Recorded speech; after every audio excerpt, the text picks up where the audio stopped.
right, ladies and gentlemen, as we carry that momentum forward, it's time to change gears and dive into something equally fascinating, and I'm talking about our Fireside Chat. Now, this session takes us deeper into the evolving world of healthcare, asking a very important question: how can we bridge the wisdom of nature with the power of modern medicine? And the theme for this conversation is the future of integrative care, bridging nature and medicine. And to explore it, we have got with us two remarkable individuals leading the way globally. Ladies and gentlemen, joining us as a part of this Fireside Chat, we have Dr. Charles NG from Singapore, the founder of Skin Ethos Clinic, a pioneering naturopath and integrative skincare specialist, redefining skin health with plant-based treatments that address root causes and restore confidence. Please help me welcome with a huge round of applause, Dr. Charles NG. Everybody, give it up for Dr. Charles NG. Come on, guys, keep it going. Look forward to having for the session Dr. Charles NG.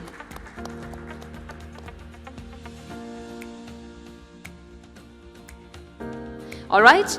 Alongside Dr. Charles NG, joining would be Dr. Sonia Bendjaffer Yousef from France, the CEO and founder of Wonder Muslim Women, an internationally recognized naturopathic doctor and keynote speaker, blending traditional wisdom, modern science, and faith-based healing to empower communities worldwide. And together, they will unpack how integrative care can not only transform individual health, but also reshape the future of healthcare globally. Ladies and gentlemen, with a huge round of applause, please help me welcome Dr. Charles NG and Dr. Sonia Bendjaffer Yousef for this Fireside Chat. Everybody keep it going. Come on guys, keep it going. Now this happens to be the last and one of the most promising sessions today before the awards night.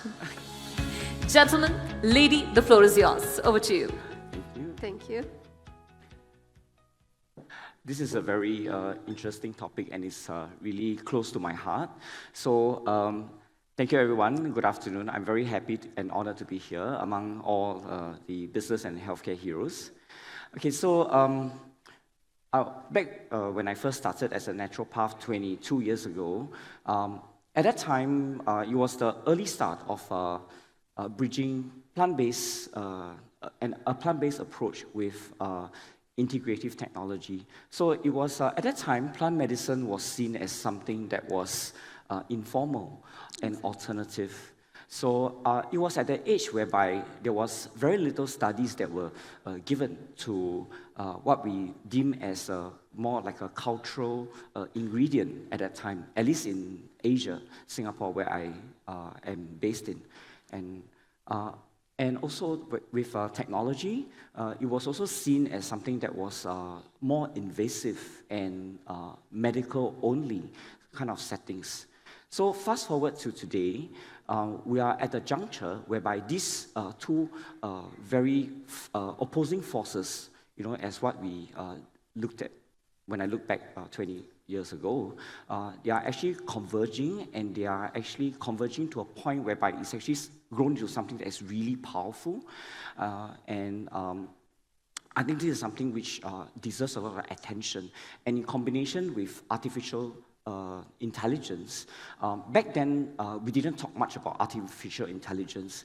So before becoming a naturopath, I was an engineer, a research engineer. So I think that gave me an insight of how what we call big data at that time could actually evolve into something we call AI today. Yeah. So I think that's also a very huge cultural shift, isn't it, Sonia? It is indeed. I do believe that integrative care actually has already we've already lived the days of integrative care, especially in Switzerland and in Germany with the anti-cancer therapy clinics. This is my specialization. And we have already there all the science-based backed studies and the wisdom of nature where we are having actually already like infusion, for instance, of mistletoes. Like we really do already the mix of natural care and science-based with our oncologists. And also, I would like to emphasize the point of artificial intelligence, and it is not like either artificial intelligence or a human being. It's really a fusion, I would say. It's very important that actually the human being is always behind every artificial intelligence actions and every artificial intelligence project, because the human being will never be changed. I mean, we will always be here to give the proper idea. Indeed, I agree. That is what actually makes mankind humanity, because we constantly evolve and we constantly see a need that is relevant for its time. Yeah, today we see this and tomorrow we see something else. When I first started, I think at that time I had two commitments, which I told myself. I was actually quite misunderstood, especially in Singapore, where there are very few naturopaths. So it was a huge challenge when I first started my clinic in 2003. So at that time, I told myself there were two commitments which I would do, because I felt that there was a big market gap at that time. So the first one was actually to study plants. That's where the botany, the plants come in. So, but what kind of plants to study? I come from a mixed heritage. I'm not exactly pure like Chinese. So I'm also exposed to many cultures, many races, many ethnicities, which open up my mind and open up my heart as well. So when I actually look at different plant extracts, I told myself that I would take something from Chinese TCM, Ayurvedic, European herbs and plants. So I will combine them into what I do. But by combining them based on hearsay or traditional methods isn't sufficient for our generation, because ultimately I'm still an engineer and everything can only be justified when you can quantify its properties that is well studied, its purpose, its stability, the safety, the recommended dosage, and the dosage that is applied for its very specific use, be it a serum, a skincare ingredient, a skincare product, sorry, or even in certain post-surgical recovery prescriptions, I would say that. And the second thing that I had in mind at that time, which it became a reality for me, is to go back to my engineering roots, to actually explore the vast opportunities that actually open up with the technological advancement with artificial intelligence. That's where aesthetic technologies actually come in. I wouldn't call them aesthetic procedures, I call them aesthetic technologies, because technologies actually drives the precision to allow practitioners like us to make use of these technologies as tools, and in combination with our experience, to come up with a set of working protocols that is precise like a clockwork, so that we increase the chances of success rather than to trigger another set of unforeseen side effects. Yes, correct. And to add on what you just said, there's actually, for example, a multi-omics work by Young in 2023, who shows that plants carry a complex of layered intelligence, and we're just at the beginning, actually, of seeing really what really the plant kingdom can give to us, actually, in the naturopathic field. There's another point quite important, actually, is not to do, to make the allopathic medicine against the naturopathic medicine and vice versa, because actually they are totally complementary. And once again, we see it very well in the field of anti-cancer therapies, because we're working hand in hand with hospitals and we're working hand in hand with oncologists. And we're actually, there are many things actually against nausea, against the symptoms that we can heal precisely.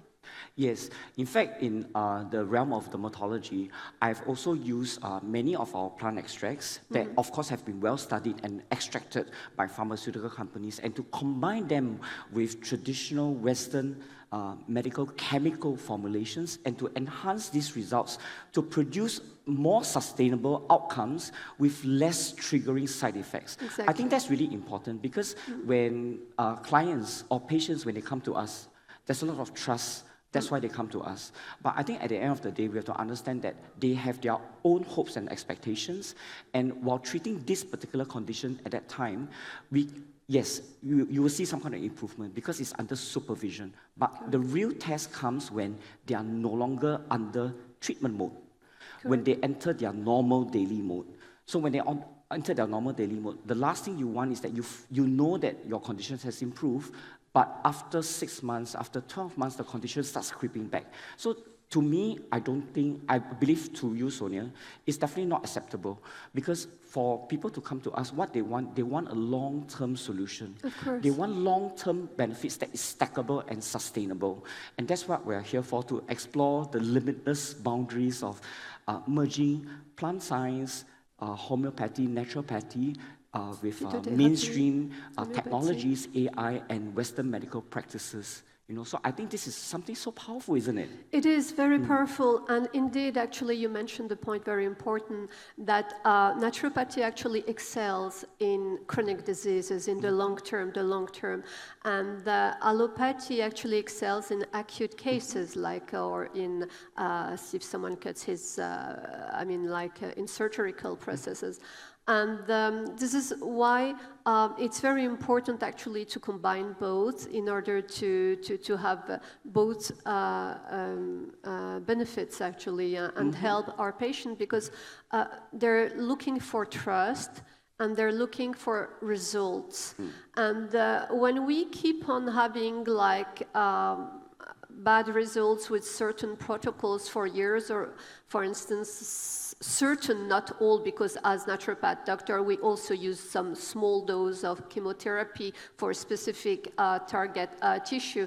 But when we see already nowadays in the allopathic medicine that we do have no results at all, and that we have a statistic that proves that there is no more than 5 years or 4 years or 3 years, depending on the clinical case, of longevity of the patient after this protocol, I do believe that it's really urgent actually nowadays to start to really integrating the naturopathic tools that we do have and that we had for a few years.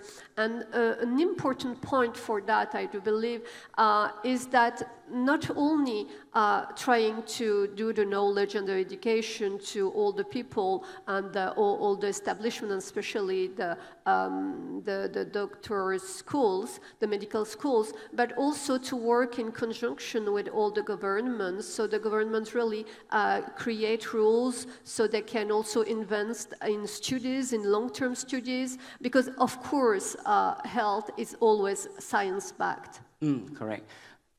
Actually, this reminds me of a case that I had many years ago. So I've got this client. So at that time, a lot of plant-based therapies. Of course, I come from Singapore, and Singapore is a wonderful place with a lot of regulations in place. And as a naturopath, I truly feel that these regulations are in for a very, very good reason. They help to keep unsafe practices in check. Yes. And Regulation. also they give very, actually I would say really sound recommended dosages of very specifically plant extracts. Yes. Which is, I think I'm really, really proud of Singapore in that way. They were quite fast. They were also very forward thinking. So many years ago, I had this female client. She was 19 at that time. So she came to me 3 days before her graduation. So what happened to her was she actually suffering from adult acne. So she had acne, she had red eczema-like skin, and she had pigmentation. So all of us, we know that such conditions, they are on total opposite ends of the spectrum. When you treat one, the other kind of condition gets worse. So it was really hard for me at that time because I was also quite new, and at that time my expertise only lies with acne cases and sensitive skin, but not pigmentation, right? So, but having so many blemishes on her face, really, it was something which I've never seen before because it was a very complex case to me at that time. So that was about 14 years ago, 15 years ago, So at that time, I relied on not even AI models, but big data. So I went to my little desktop So I actually relied on certain medical journals, dermatological journals, and I came up with a solution that was an in-between of these three. But having said that, having an in-between may also mean that I'm not able to effectively treat any of these three conditions because they are all lying in the middle, right? So with this data that I have on hand, I came up with a solution to treat her skin. So within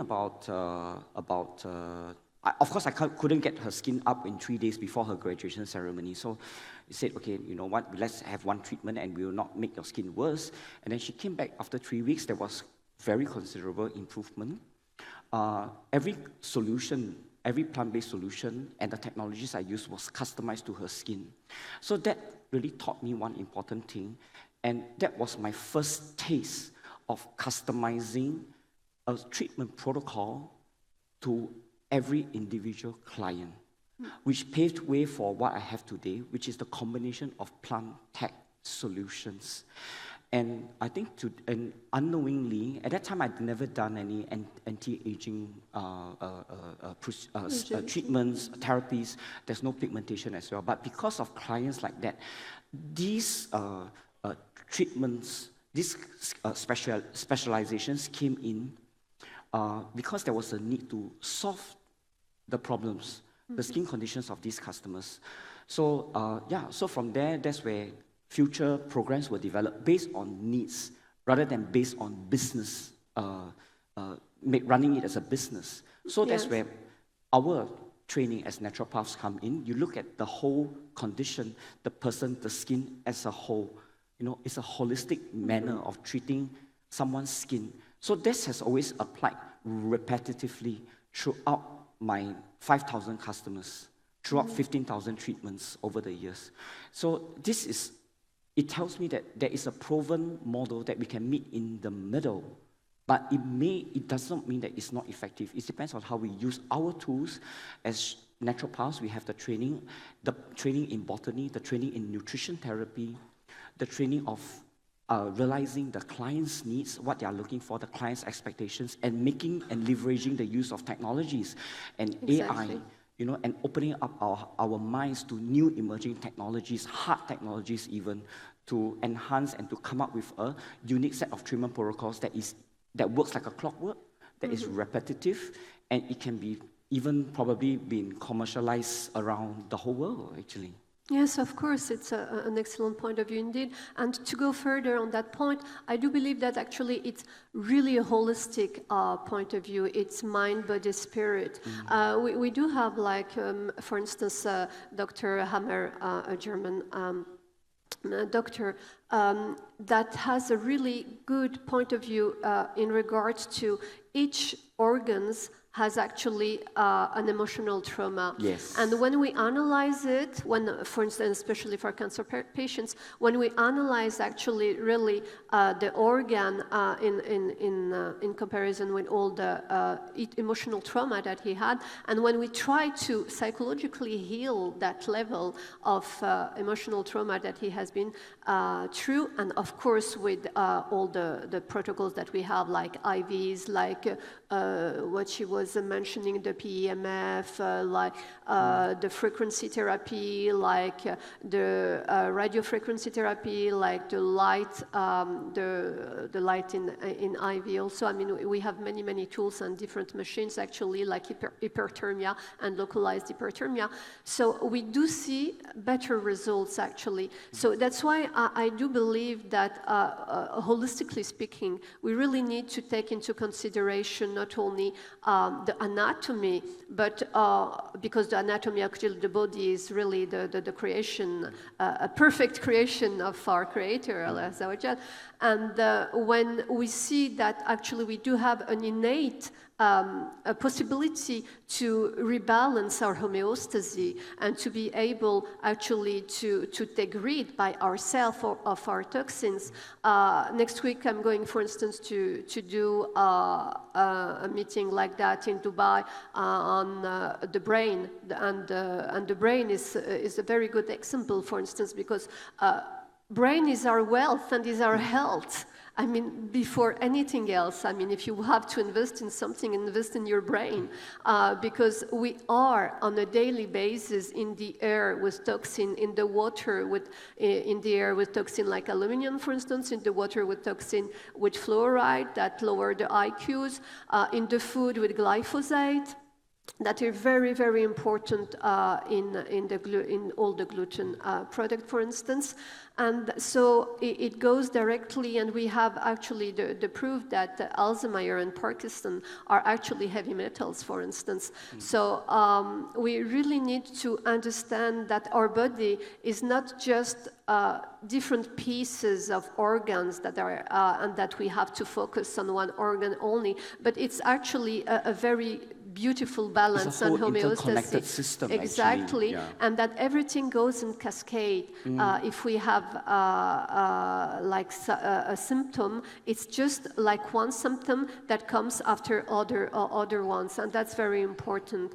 And what I would really like people to understand is that their health is first of all their mindset. Because as naturopathic doctor in clinics, I can see in advance, I mean, for the last 15 years, when I see patients in front of me, when they have a mission, when they socialize, we just talked about that on the table lately, and when they have like a mission in life, actually, and that their mindset is quite optimistic, I mean, they have far much more chance to live longer and actually to heal, actually.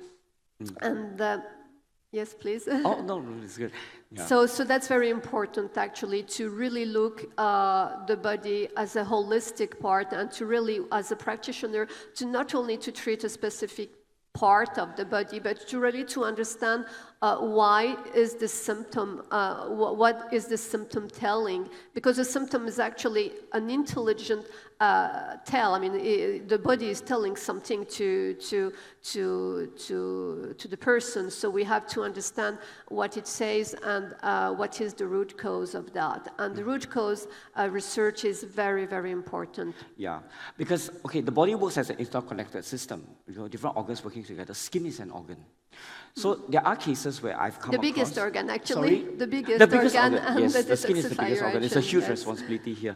So there are cases where I actually, because I was speaking to Dr. Carlos, right, yesterday.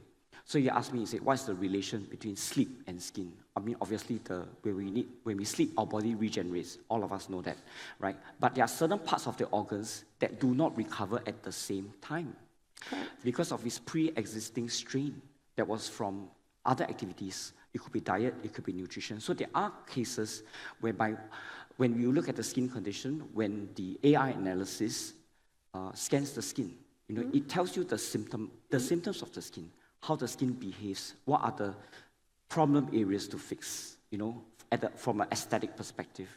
Then you go into how the body works. And then you highlight, you look at the iris, you look at the nails, you look at the body. So this is another whole collection of knowledge that what I do in my clinic, whereby you identify these contributing factors. Because when you have a problem, it's not from just solely one factor. It's a multiple causes that actually creates a certain symptom on the skin or on the body. So very, very often, although I use a lot of AI to identify what is the condition of the skin, not just absolutely, but I would say at that point in time. At that because point in our time, bodies and our skin will yes. change.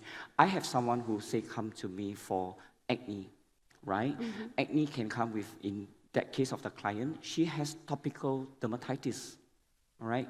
And she has also pigmentation.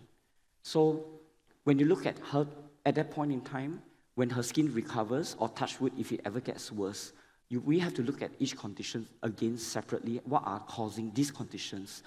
Is it a skincare regime? Or is it there are some other lifestyle factors that are actually causing it? Or is there some parts of the body that is not in sync? So these are all contributing factors when we talk about bridging science, nature, naturopathy and mainstream medical diagnosis. Exactly. As naturopath doctor, actually, we are bridge makers. Actually, we do bridge both the science-based medicines and also the nature wisdom of it. And talking about nature wisdom, I think it's very important, actually, to go back to our ancestors. I know that we're here from all over the world, but we had many medical studies, actually, a publication, medical publication that shows that when we go back to our ancestor diet, for instance, the body heals quicker. So if we're originally from North Africa and we eat a lot of fruits and vegetables, or if we're usually from Greenland with a lot of fish, it's very important because what people tend to forget is that the cells has a memory. And it's not memory, a short memory, it's a very long memory, and it goes like thousands of years, actually. And not only is it for the biochemical action, actually, but it's also for the frequencies and whatever happened to that person or to the transgenerational persons. So that's the reason why we really need to see the body like an energy, well, it is an energy, actually, element, and not only some tissues and some bones. And talking about energy, radio frequencies, 5G, Wi-Fi, the iPads that you put, please, if you can do something today, do not put anymore the iPads within your ears, because it has been proven that it's like putting the head on a microwave. So all this actually create neurodegenerative issues, like people fatigue, chronic fatigue is like exponential nowadays, and it's very important actually to take care of your body like a castle, actually, and knowing that there are a lot of toxins and that we need to take care of it. Yeah, I think that's very interesting. So I did a study on this, I would say, disturbance, Yes. you know, of our natural Electromagnetic frequencies. field Yeah, disturbance actually, in the our- most effective way to offset such disturbance, I would say. EMF, yeah. Actually, it's pretty simple. Eat well. There's so much, I would say, much processed food. More than 85% of what we can access in urban cities are processed food. And about 50% of them are actually considered highly processed, actually, because they have more than 5 ingredients. I classify them as highly processed. Yes. So if you have more than 15 ingredients, and you probably can't read the ingredients, we call it ultra-processed. Yes, I want just to rebound on that point, because oil, fried junk food is what? It's mainly fried foods. And fried foods, they're usually using vegetable oils. Seed oils. And vegetable oils are the worst for the body. The worst for the only vegetable oil is olive oil that I highly recommend, and coconut oil. But all the other French fries and all the fries that they're using, I mean, it's glycation. It means that it really oxidizes the cells. It means that you're getting, not only you're getting older, you have more wrinkles, but also you're actually killing the energy of the ATP of your mitochondria. So that's very important to understand that nutrition is key, is really key, and it's not just something like lightly taken. You really have to take care of what you eat. So back to what I was saying earlier about like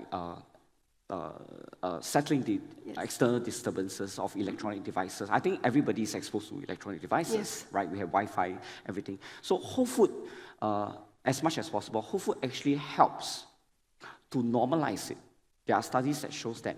And whole food is the idea of nutrition therapy, in my experience, when I deal with clients, when the concept of whole food and nutrition therapy goes into how serums and skincare products and how, at least the technologies that I use, the aesthetic technologies that I use to complement the transdermal infusion of these extracts and these serums into the skin, actually is what we study in nutrition concept, is stackable. The results are stackable, and they don't actually go off that quickly. Why is that so? Because the body is a biological component. It's a biological system by itself. So it identifies with the concept of nutritional therapy. You nourish the body, you nourish the skin, you build the skin barrier, you enhance the resilience of the skin. I mean, I'm talking about skin, but of course, body is a broader context of the skin. So, but what we see in clients with damaged skin barriers, when you actually use the concept of nutrition therapy in combination with the plant-based research, the phytochemicals, and the transdermal infusion technologies, they tend to improve the skin really, really quickly and with almost zero downtime. So I think that's the point that I'm trying to put across is that when you actually bridge all these multidisciplines together, it becomes really powerful. Correct. And it takes away the impatience of our clients, our patients, because when they come to you, they want almost immediate results. It's not because we are living in a time and age whereby everybody's impatient, but we are looking from the perspective that these clients, these patients, when they come to us, they are suffering. They are suffering these conditions. They have to look at themselves, or they have to feel a certain way within their body every single second of their waking moments. And that is why they are impatient. We have to come up with solutions, moving ahead into this new exciting generation of healthcare, Correct. skincare, mental care, psychological care, personal care even. And human-centered care, most importantly. Yes, correct. It's so broad, but yet it's so complementary, actually. All these different disciplines of care, we got to put them across and come up with solutions that are not only effective, they are also sustainable, and they actually work as quick as possible. I always aim for zero downtime for as much as I can, to bring the treatment, the effects of the treatment, and to make them let them come as quickly as possible, and let them sustain for as long as possible, because no one wants to deal with any side effects. I can definitely deal with side benefits, actually. Very good, excellent. Yeah. Excellent. I really believe that when we combine science and nature, and please, nature wisdom is not something, it's so powerful. It's very powerful when we learn it and when we do all the research. Science and nature, they're really together. They cannot be one against the other, because at the basis, all the laboratory, they take one molecule from one plant. All the medication. Molecular pathways, as we call it. Exactly. Yeah. So it's very important to not forget also to go human-centered, actually, and be human and do human human medicines, and not just like talking with 5 minutes to someone and not giving like the trust and the relation that the patient deserves. Correct. And I think there's a call to action at the end of this, this fireside chat. It's been so warm and nice, actually. Yes. I think across all disciplines, we find as we move ahead with healthcare, wellness, emotional care and all, we find a common solution to work together to bridge all the different disciplines together. Because ultimately, the crux, the most important thing about our profession as practitioners is to actually bridge the gap and to provide the most workable and the most economical solution for Correct. the people who trust us. Correct. Yeah. Correct. Excellent. Okay. Thank you, Perfect. everyone. Thank you, everyone. Thank you so much. Thank you. Thank you very much. Thank you.